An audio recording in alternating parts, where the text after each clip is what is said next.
Chers étudiants, assalamu alaikum wa rahmatullahi ta'ala wa barakatuh. On se retrouve aujourd'hui pour une révision des montages fondamentaux. Alors, c'est quoi un montage fondamental en électronique? Alors, vous savez très bien qu'un amplificateur à transistor peut être constitué d'un ou plusieurs transistors. On dit alors qu'on est en présence d'un montage amplificateur à plusieurs étages. Et chaque étage représente un montage fondamental. Alors, les montages fondamentaux, dans les cas des transistors bipolaires, sont au nombre de 3. C'est lesquels on le verra aujourd'hui justement.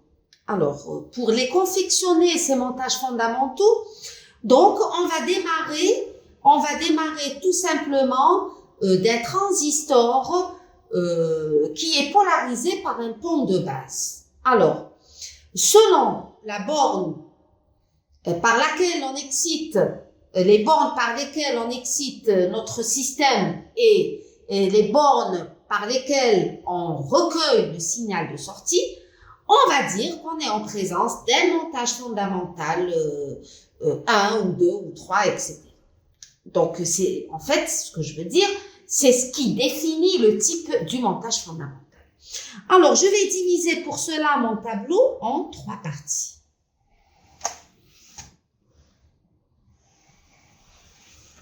Et dans chaque partie, je vais dessiner un transistor qui va être polarisé par un pont de base. Donc, j'ai un transistor.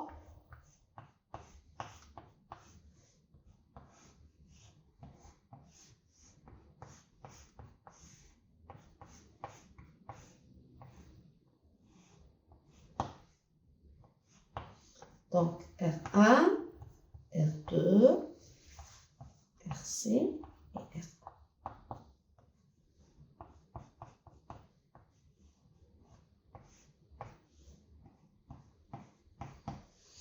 Donc, c'est un transistor qui est polarisé par un pont de base.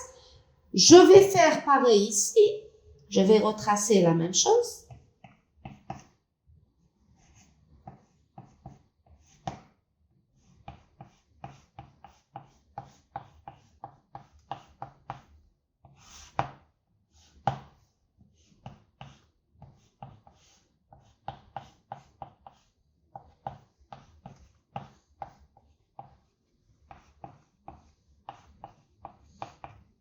C'est un autre transistor qui est polarisé par le même pont de base et je vais dessiner un troisième ici.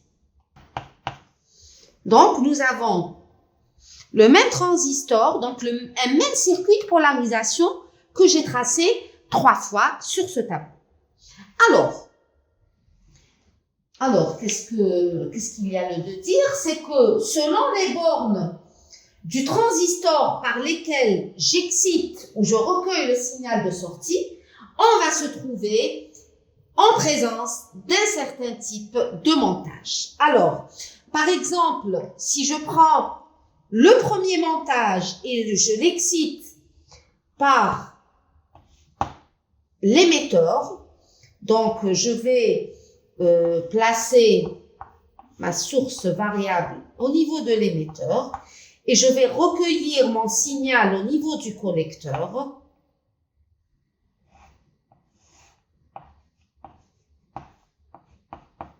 Donc ici, l'entrée, c'est l'émetteur. La sortie, c'est la base, c'est le collecteur, pardon.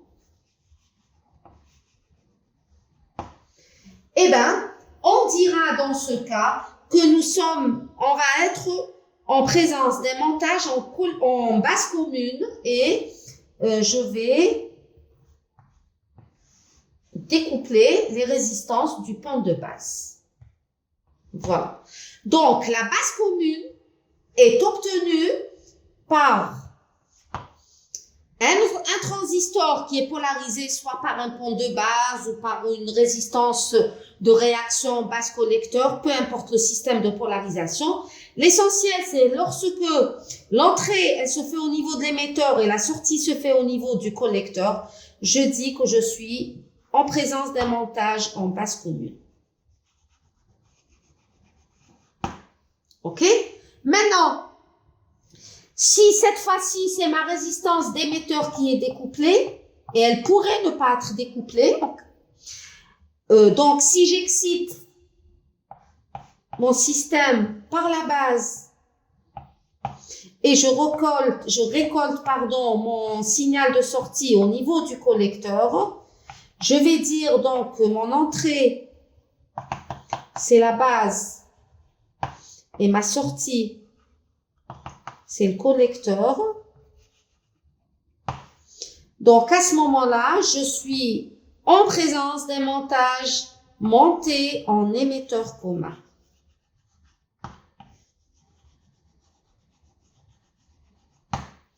Et enfin, si j'excite par la base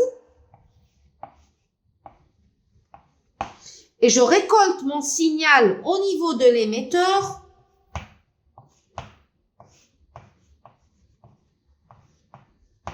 bien sûr, ce RC peut être découplé ou pas, je vais le découpler. Et donc, mon entrée, c'est la base. Ma sortie, c'est l'émetteur. Et à ce moment-là, je dirais que je suis en présence d'un montage amplificateur monté en collecteur commun.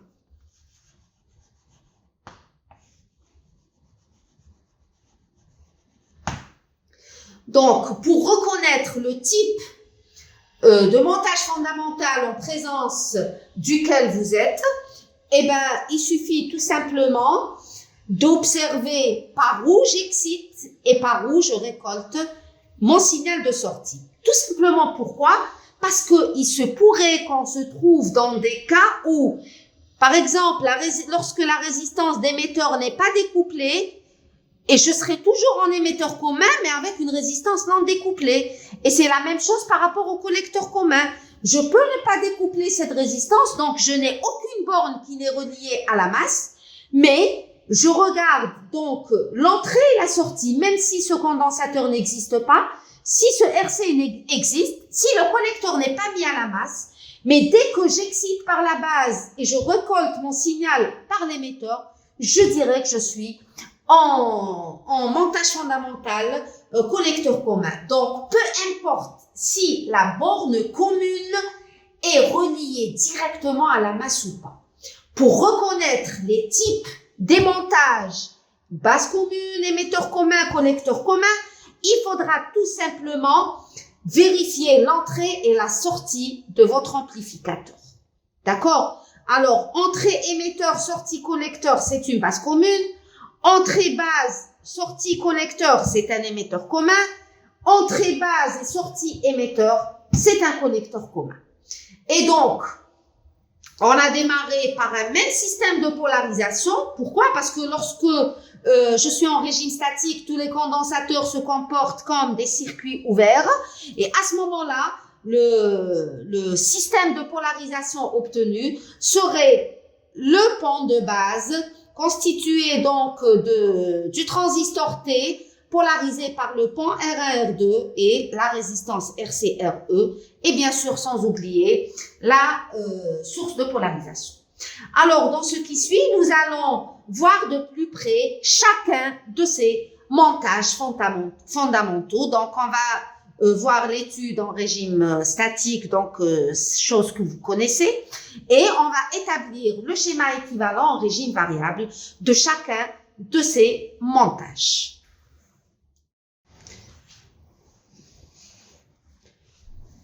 Commençons par étudier le montage émetteur commun. Donc, comme tout à l'heure, on démarre d'un transistor polarisé par un pont de base, par exemple. Et donc, pour avoir un émetteur commun, donc, je découple mon CE. On va faire tout à l'heure l'étude de l'émetteur commun avec la résistance d'émetteur non découplé, c'est-à-dire lorsque CE n'est pas placé. Et j'excite donc mon système par la base et je récolte le signal de sortie par le collecteur. Alors, un petit rappel ici. Alors, à quoi servent ces condensateurs C1 et C2? Donc, C1 et C2 sont des condensateurs de liaison qui servent à séparer la composante continue de la composante variable en régime donc statique et variable. Donc, j'ai la séparation de la composante continue et de la composante variable au niveau de l'entrée et de la sortie de mon ampli.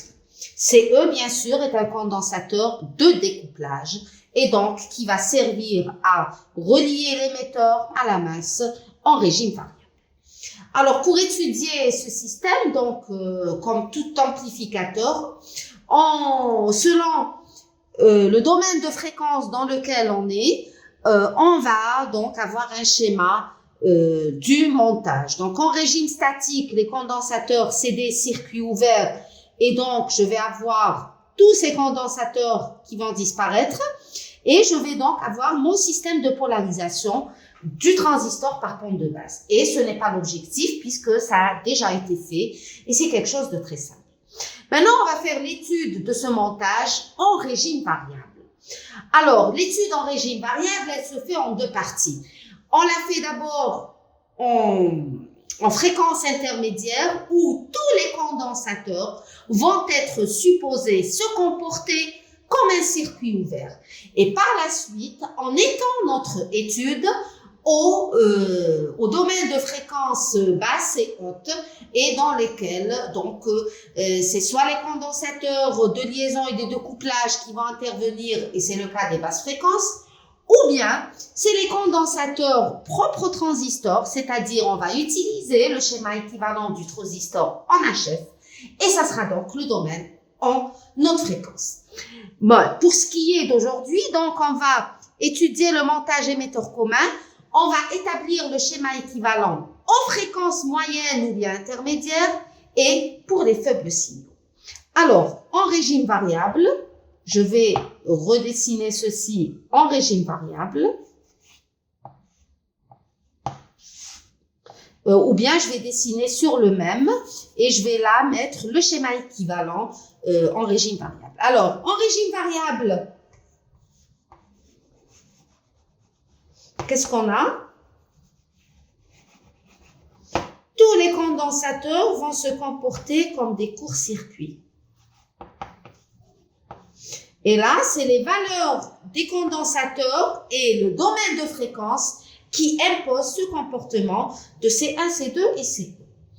Et E va être remplacé va être lié à la masse. Donc voilà. Si on vous demande de donner le schéma du montage, non pas le schéma équivalent, le schéma du montage en régime variable, qu'est-ce que vous allez faire? Vous allez prendre le même schéma et vous allez remplacer donc ces condensateurs par des courts-circuits, comme ça.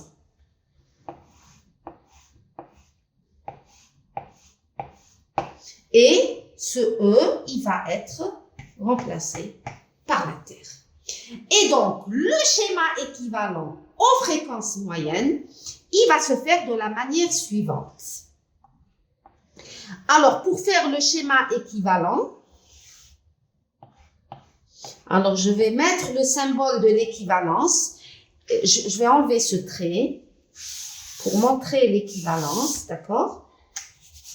Voilà. Et cette équivalence, elle est valable aux fréquences moyennes et des signaux faibles.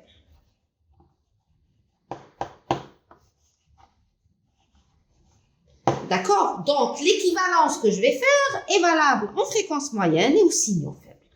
Très bien. Donc, comment je vais opérer pour donner le schéma équivalent du transistor à ces fréquences et à ces signaux? Donc, je commence tout d'abord par dessiner mon trait de masse.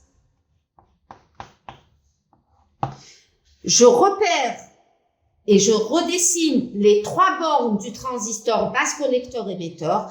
Alors, la base, c'est l'entrée. La sortie, c'est le collecteur. Et l'émetteur, c'est la masse. Donc, ensuite, je vais placer à l'entrée mon signal d'excitation et en sortie, donc, c'est à vide, je vais mettre mon VS. Et là, c'est mon V1. Par la suite, je vais remplacer ce transistor par son schéma équivalent aux signaux faibles et aux fréquences moyennes. C'est le même que celui des basses fréquences qu'on a établi en cours. Et donc, je vais donner donc le schéma de ce transistor en supposant que H21 est égal à 0 et H22 est égal à 0. Je fais ces suppositions et c'est généralement le cas. Et donc, entre la base et l'émetteur, j'ai H11 dans laquelle circule un courant IB. Et entre le collecteur et l'émetteur, j'ai ma source de courant bêta IB. Et donc ça, c'est le transistor. OK? Je vais par la suite placer les résistances du circuit et qu'on appelle résistance de polarisation. Et je commence, bien entendu, de l'entrée et je vais vers la sortie. Donc, entre la base et la masse, j'ai R1. Et entre la base et la masse, j'ai aussi R2. Donc, en fait, j'ai R1 en parallèle avec R2. OK? Entre l'émetteur et la masse, bien sûr, j'ai un fil. Et entre le collecteur et la masse, j'ai RC. Voilà. Et donc ça, c'est le schéma équivalent du montage fondamental, émetteur commun, aux fréquences moyennes et aux faibles signaux, tout en prenant H21 qui est toujours égal à 0 et généralement le H22 est assimilé à 0. Alors, tout montage, tout amplificateur est caractérisé, comme on l'a vu, par ses caractéristiques dynamiques aux fréquences moyennes, qui sont la résistance d'entrée, la résistance de sortie et le coefficient d'amplification à vide que nous allons calculer dans le cas de ce montage. Pour cela, je vais effacer donc ceci.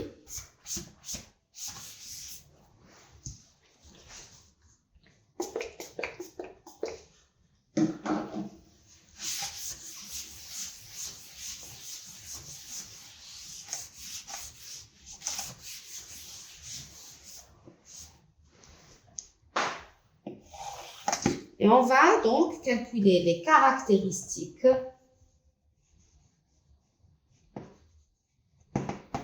dynamiques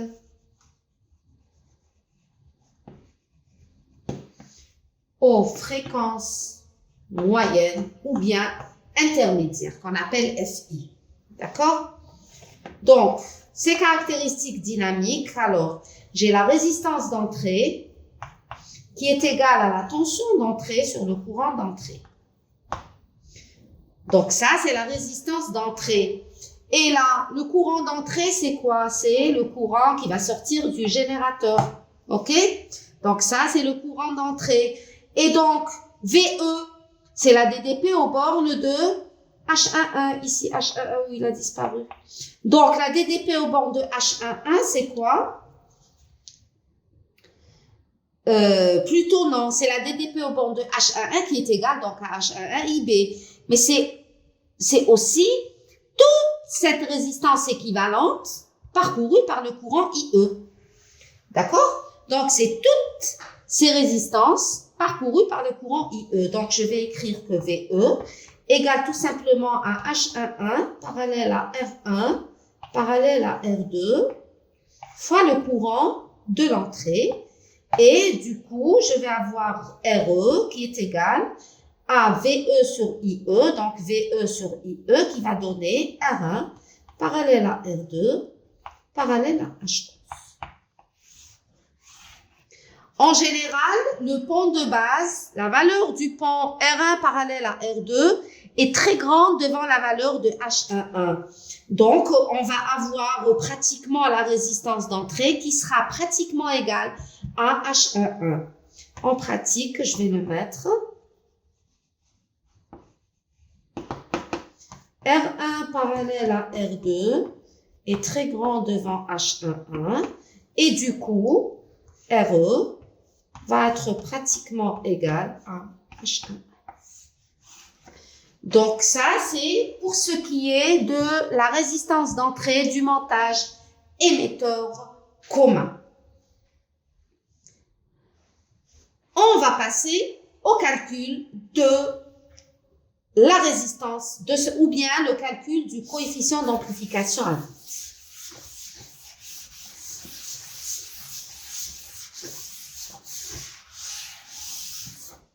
Le coefficient d'amplification à vide, AV, je vais l'appeler AV, qui va être égal à quoi? À VS0 sur E. Ou bien qui était ce E dans ce cas, parce que généralement c'est par rapport à la tension d'entrée et non pas la FEM du générateur. Mais dans notre cas, le VE est égal à petit e, puisque j'ai une source d'excitation qui est idéale. Très bien. Et pour le calcul des coefficients d'amplification à vide, on va commencer de la sortie parce que on cherche VS0 et VS0 se trouve en sortie. Alors, le courant bêta IB, il va circuler où? Il peut pas venir par là parce que là, c'est un circuit ouvert. Il peut pas venir par là parce que là aussi, c'est un circuit ouvert. Donc, la seule résistance dans laquelle le courant bêta IB va circuler, c'est la résistance RC. Et donc, bêta IB, il vient du collecteur vers l'émetteur, donc il va faire ceci. Et on sait très bien que la loi d'Ohm, lorsque le courant et la tension sont dans le même sens, on affecte d'un signe moins. Donc, j'écrirai que VS0, c'est tout simplement moins bêta RC IB. Et par ailleurs, la tension E, qui est égale à VE, c'est aussi la DDP aux bornes de H11. Et donc, VE, qui est égal à E, serait égal à H11 IB. Et du coup, si je fais le rapport de ces deux expressions, donc je vais avoir AV qui va être égal à moins bêta RC sur H1. D'accord? Voilà. Et ça, c'est mon AV, donc c'est moins bêta RC sur H1. Maintenant, pour ce qui est de la résistance de sortie, qu'est-ce que je fais? Eh bien, la résistance de sortie, on l'a vu à maintes reprises, elle se calcule de la même manière que la résistance de Thévenin. Donc, je vais effacer.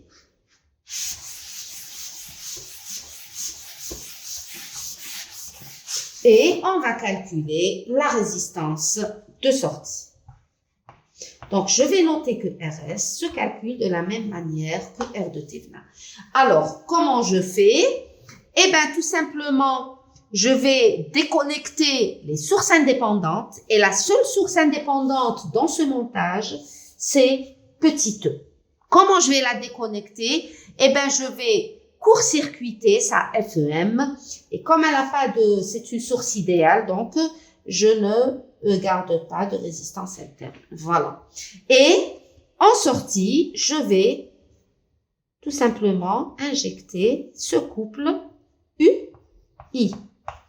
Et la résistance de sortie serait égale à U sur I. Je le répète encore une fois, il n'est pas question de calculer U à part et I à part, mais de trouver l'expression du rapport U sur I. Alors, bien entendu, la logique impose de commencer par l'endroit où j'ai effectué des changements physiques, et donc je vais commencer par là. Alors, regardez, ces deux compartiments sont indépendants l'un de l'autre, puisque là, c'est un circuit ouvert. OK? Donc, qu'est-ce que je vais avoir? Je vais avoir que ce courant IB, en fait, il va circuler, ou bien, je vais écrire l'équation de cette maille, tout simplement. Je vais écrire l'équation de cette maille, et je vais en déduire que la DDP aux bornes de H11, qui est égale à H11 IB, va être égale à quoi? Va être égale à 0. Et de ce fait, mon IB serait égal aussi à 0. Et si IB égale à 0, les mathématiques imposent que bêta IB soit aussi égal à 0. Et donc, cette source qui a un débit de bêta IB qui est nul, donc cette source va être remplacée par un circuit ouvert. Voilà. Je mettrai ici bêta IB égale à 0. Et à ce moment-là, la résistance RC va être parcourue par le courant I et je vais avoir U égale à RCI. Et du coup, la résistance de sortie RS serait égale au rapport U sur I et serait tout simplement égale à la résistance du collecteur. Et donc, ainsi, on a déterminé les 3 caractéristiques dynamiques du montage émetteur commun avec résistance d'émetteur découplé. D'accord? Alors, maintenant, on peut donner les ordres de grandeur de ces caractéristiques dynamiques. Donc, je vais rappeler ici. Donc, je peux effacer ça.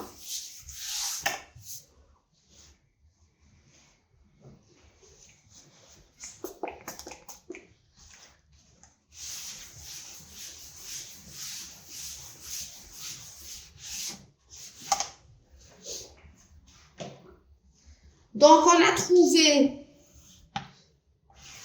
que la résistance d'entrée, c'était pratiquement égal à H11 et qu'il y a un ordre de grandeur, donc, de H11. Donc, je peux dire de 0,5 kg à 1 kg environ. D'accord? De 0,5 à 1 pratiquement. OK? Pour la résistance de sortie qui est égale à RC, alors, RC, c'est la résistance de polarisation, ok? Et donc, je vais dire que mon RC, il va donc environ de 0,5 kg. Il peut aller jusqu'à 2 kg, généralement pas plus, hein, pour la résistance de polarisation. Et pour le coefficient d'amplification à vide, le AV, qu'on a trouvé égal à bêta RC sur H11.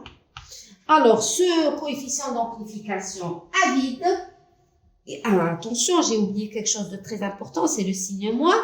Et donc, ce coefficient, il va donc varier, disons, donc Alors, ce AV qui est négatif, il faut le noter, il va avoir un ordre de grandeur de quelques dizaines d'unités. Donc, c'est quelques dizaines d'unités. Et ainsi, on a terminé donc avec l'étude du montage en émetteur commun. Et on va passer maintenant, on va rester toujours avec l'émetteur commun, mais cette fois-ci avec une résistance d'émetteur qui est non découplée.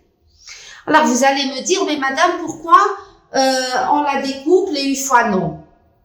Alors je vais vous répondre. La résistance d'émetteur RE, comme on l'a vu en cours, c'est une résistance qui a un double rôle. La résistance d'émetteur, son premier rôle, c'est la polarisation de l'émetteur. Donc, elle contribue à la polarisation du transistor. Le deuxième rôle de la résistance d'émetteur, c'est la stabilité thermique du système. D'accord? Donc, on a remarqué que lorsque la résistance d'émetteur est découplée, on a un coefficient d'amplification à vide qui est important. Et on vient de l'établir et on a dit que le AV est de quelques dizaines d'unités. D'accord? Maintenant, si la résistance d'émetteur n'est pas découplée, eh ben, on va perdre en amplification, mais on va gagner en stabilité thermique. Alors, pour joindre l'utile à l'agréable, qu'est-ce qu'on fait?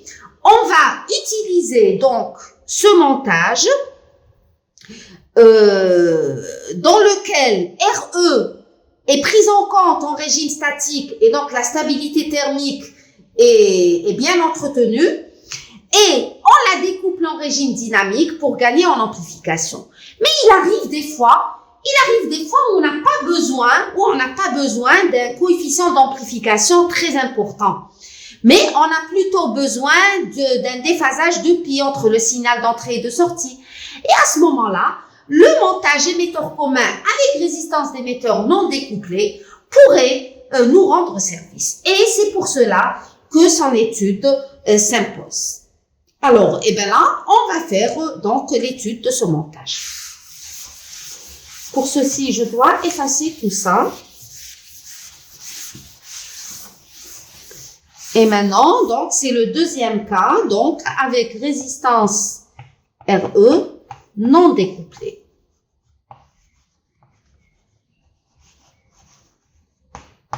D'accord? Donc, comme tout à l'heure, je reprends le même système que tout à l'heure, donc le même système de polarisation. Hein, je prends le même système de polarisation.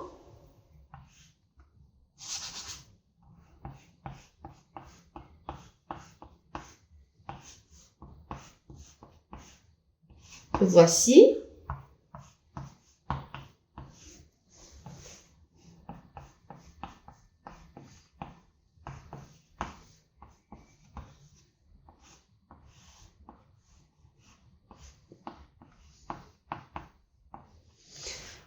Voilà. Donc, c'est toujours la polarisation par pont de base. Et donc, je vais pas découpler ma résistance d'émetteur et je vais tout simplement exciter mon système par une source idéale en entrée. Et là, c'est le condensateur de liaison C1. Et là aussi. Alors, j'ai pris les cas les plus simples pour être plutôt pédagogique. C'est pour que ça soit plutôt pédagogique. Hein, parce qu'on n'a pas besoin de faire de grands calculs. Moi, j'ai besoin que vous compreniez comment fonctionnent ces systèmes. Alors, pour l'étude statique, c'est la même que tout à l'heure. Maintenant, pour le régime variable, qu'est-ce qu'on sait? On sait qu'en régime variable, donc je l'ai dit tout à l'heure, tous les condensateurs vont se comporter comme des courts-circuits. Et donc, ça fait ça, et la source continue va être une masse. Alors, aux fréquences moyennes et aux faibles signaux, ce montage va être réduit à quoi? On va le faire comme tout à l'heure. Je vais tout d'abord tracer mon trait de masse. OK? En entrée, ou bien mon entrée se fait au niveau de la base. Et ma sortie se fait au niveau du collecteur.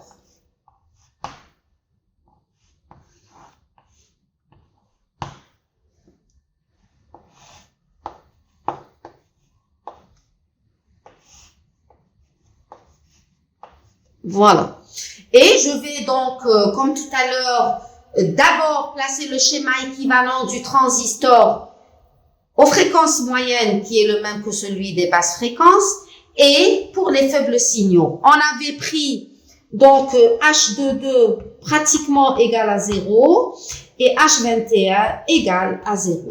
Et donc, ici, regardez, je n'ai aucune borne du transistor qui est mise à la masse. Donc, à la masse, je ne vais rien mettre.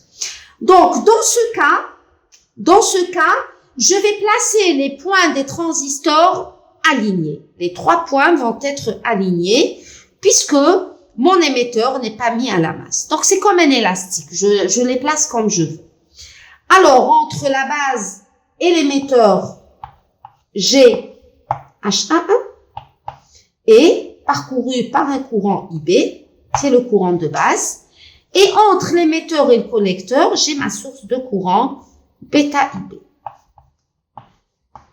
OK? Et par la suite, je vais placer les éléments de polarisation. Et donc, comme tout à l'heure, je l'avais dit, je commence de l'entrée vers la sortie. Donc, entre la base et la masse, j'ai R1 et j'ai R2. Donc, en fait, j'ai R1 en parallèle avec R2.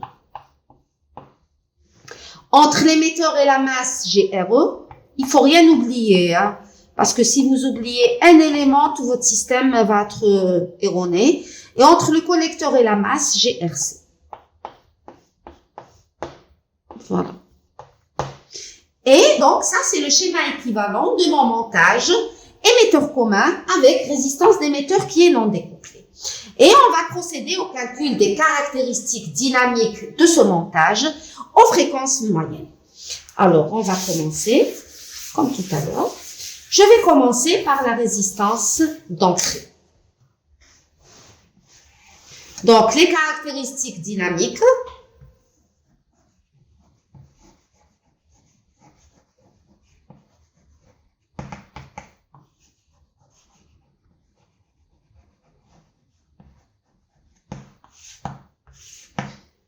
Je commence par la résistance d'entrée qui est définie toujours comme étant VE sur IE.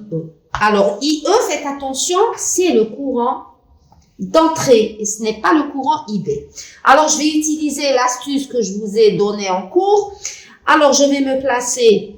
Alors, si je me place juste après le générateur, je vais voir grand RE. Mais si je me place après R1 parallèle à R2, je vais observer petit RE. Et petit RE serait égal à quoi? À ce moment-là, alors je vais déplacer ça pour que vous puissiez voir. Voilà.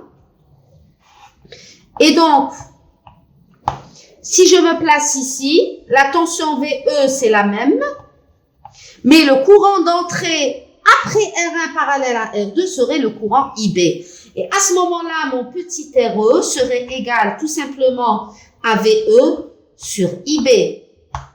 Et RE serait donc égal à petit RE parallèle à R1 parallèle à R2. Là, je l'ai expliqué à maintes reprises. Là, ça vous fait une petite révision.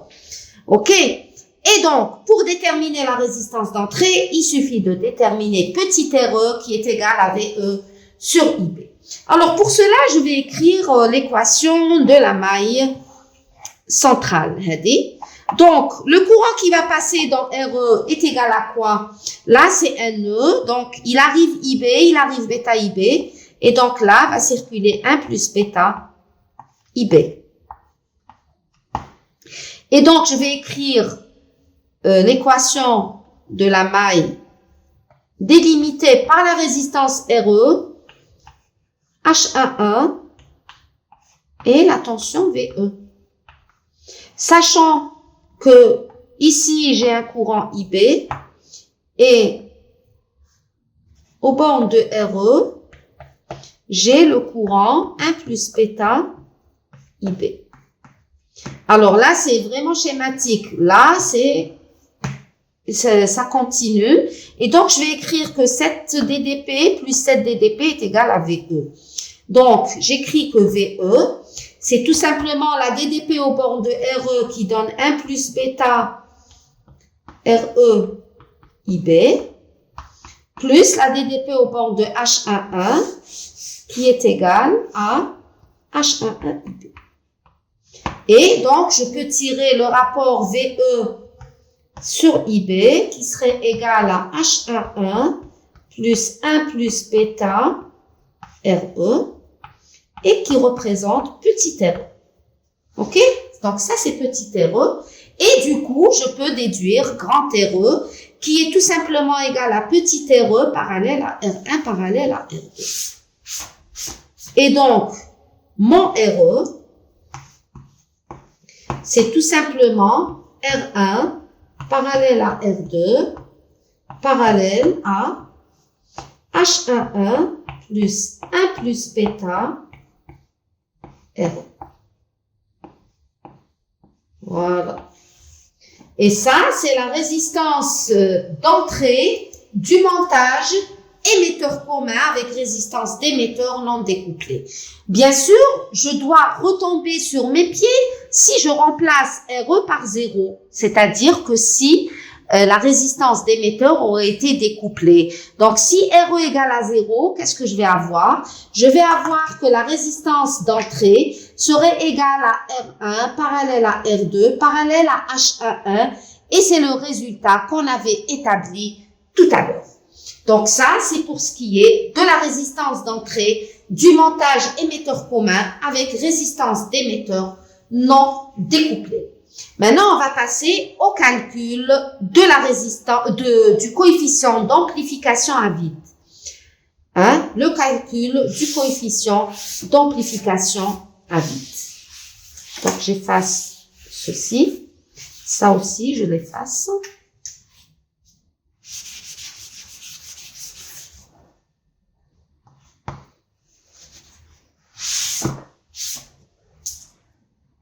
Alors, AV0, c'est quoi? Ou bien AV, c'est quoi? C'est VS0 sur VE. Dans ce cas, VE est égal à E. Donc, c'est VS. Aussi, VS et VS0, puisque à l'origine, le montage était en circuit ouvert. Voilà. Ou bien, je laisse le 0. On ne sait jamais. J'ai peur des confusions. Alors, bien sûr, quand on calcule le AV, on commence toujours par la sortie. Et donc, le courant bêta IB, il provient d'où? Ici, c'est un circuit ouvert. Et donc, le courant, il est égal à 0 dans un circuit ouvert. Donc, mon bêta IB, il circule dans RC. Voilà. Et donc, VS0, il est égal à quoi en fait? Regardez, le bêta IB est dans le même sens que VS0. Et donc, la loi d'Ohm va être affectée d'un signe moins, comme on l'a vu l'année passée. Et donc, c'est moins RC, moins bêta RC, IB. D'accord? Et par ailleurs, on a établi tout à l'heure, on a établi par le biais de l'équation de cette maille, on a trouvé que VE, c'était égal à quoi? C'était égal à H11 plus 1 plus bêta RE fois IB. Donc, on vient de l'établir lors du calcul de petit RE.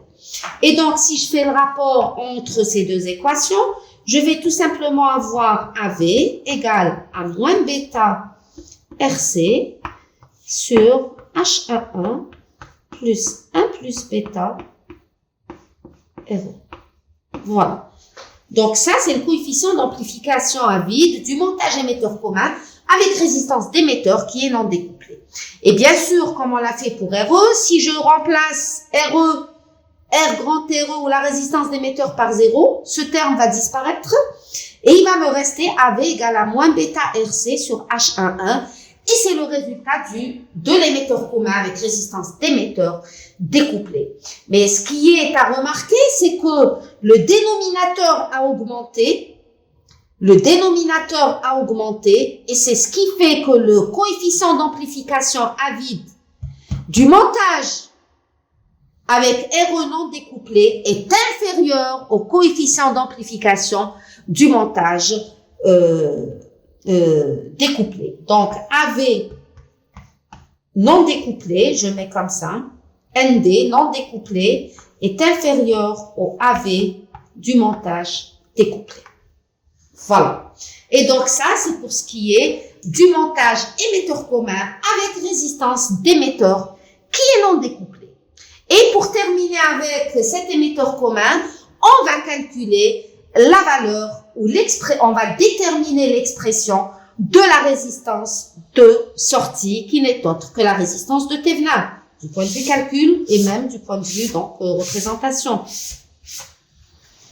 Donc là, je vais l'enlever, ce n'est plus valable. Voilà. Et là, je change rien du tout. Voilà. Donc pour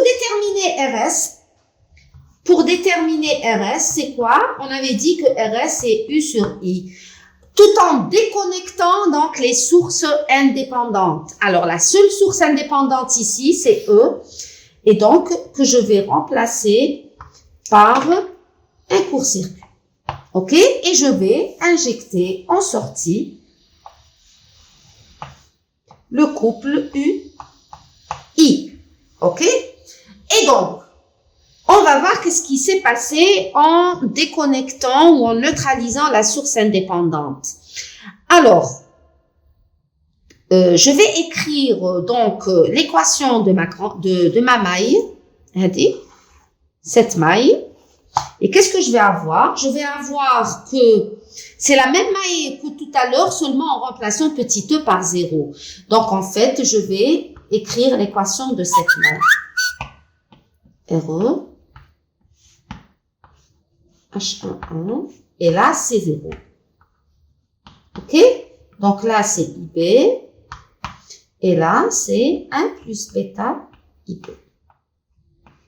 Et bien sûr, ici, il y a un courant qui va de l'autre côté. Alors, si j'écris l'équation de cette maille, elle est facile. Donc, je vais avoir RE 1 plus bêta IB plus H11 IB qui va être égal à 0.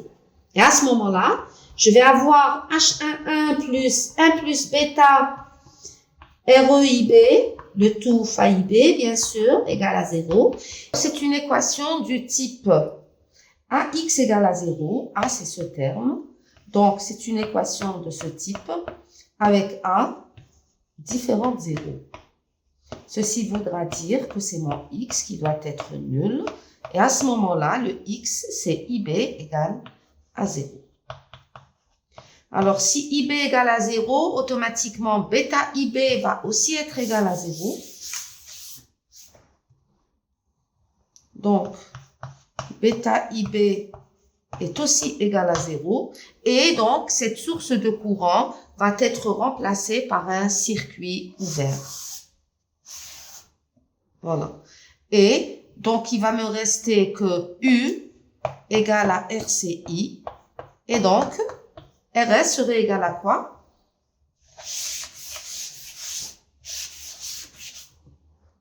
Donc, U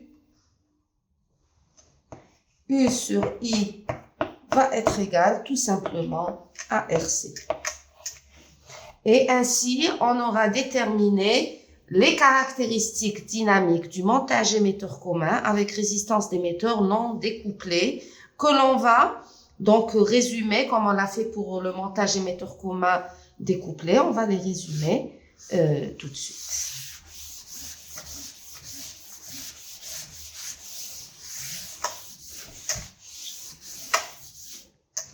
Alors, pour le montage émetteur commun avec résistance d'émetteur non découplée,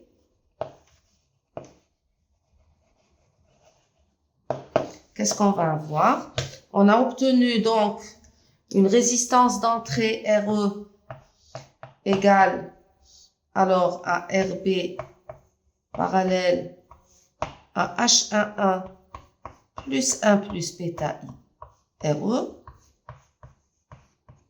Et on avait remarqué qu'elle était supérieure à la résistance d'entrée du montage émetteur commun avec résistance d'émetteur découplé. En effet, puisque dans le cas où RE est découplé, on n'a pas ce terme.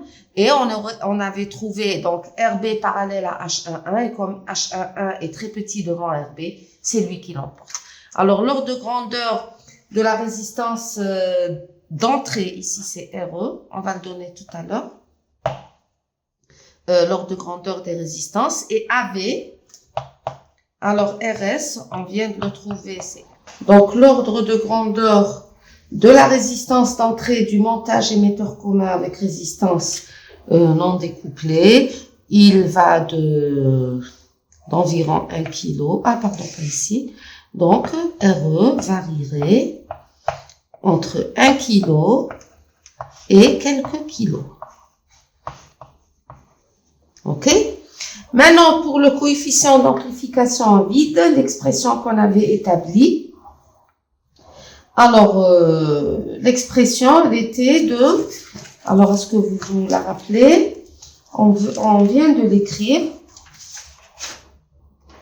Alors, attendez, je vérifie. Non. Alors, c'était... Attendez. Alors, AV, on avait trouvé, donc, moins bêta, RC, que divise H11 plus 1 plus bêta, RE. Alors, l'ordre de grandeur de ce AV, donc, AV serait égal, donc, à la valeur absolue de AV serait égale à quelques unités. Bien sûr, comme c'est un émetteur commun, AV est négatif. Donc, le déphasage de pi, il est propre à la configuration du transistor. Et donc, la résistance de sortie, c'est RC. Hein, donc, RC, vous savez très bien qu'elle varie, elle pourrait varier entre 1 et 2 kg. Et voilà, ainsi, on a terminé avec l'étude du montage fondamental émetteur commun dans ces deux configurations, à savoir émetteur commun avec résistance d'émetteur découplée et non découplée.